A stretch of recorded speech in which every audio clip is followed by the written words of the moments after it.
Tila nabigyan pa ng pag-asa makalahok sa eleksyon sa Mayo ang mahigit 40 party list na una nang dinisqualify ng COMELEC. Yan ay matapos ipabalik ng Korte Suprema sa COMELEC ang kanilang mga kaso. Saksi si Tina Panganiban Perez. Nabigyan ng panibagong pag-asa ang ilang party list group na unang dinisqualify ng COMELEC. Nagdesisyon kasi ang Korte Suprema na ibalik sa COMELEC ang mga kaso ng 54 na party list para dinggin muli ng komisyon kaugnay sa kanilang paglahok sa midterm elections ngayong Mayo. 41 lang sa mga party list ang nakakuha ng status quo ante order with mandatory injunction para maisama sila sa official ballot. Gayunman, sa pagbabalik ng Korte Suprema sa COMELEC ng desisyon, kasama ang 13 partidong bigong makakuha ng mandatory injunction. Pero hindi yan upang makalahok pa sila sa darating na eleksyon. Ngunit para malaman kung pwede pa silang mapabilang sa party list system ng bansa.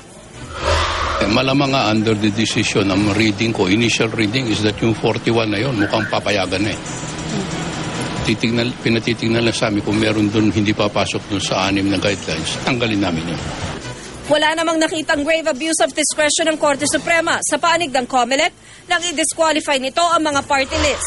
7 sa 13 mahistradong lumahok sa en banc session, kabilang si Chief Justice Maria Lourdes Sereno, ang nagpasya pabor sa pagbabalik ng mga kaso sa COMELEC. 6 naman ang tumutol dito. Kasabay nito ay naglatag din ng mga pamantayan ng Korte Suprema para maging basehan ng COMELEC kung aling grupo ang maaaring ituring na party list. Kabilang dito ang panuntunang hindi kailangang maging kinatawa ng isang marginalized o underrepresented na sektor ang isang pambansa o panrehiyong partido o organisasyon. Ayon pa sa Korte Suprema, maaaring magparehistro sa party list election ng isang political party sa kondisyong wala itong kandidato sa pagkakongresista ng isang distrito.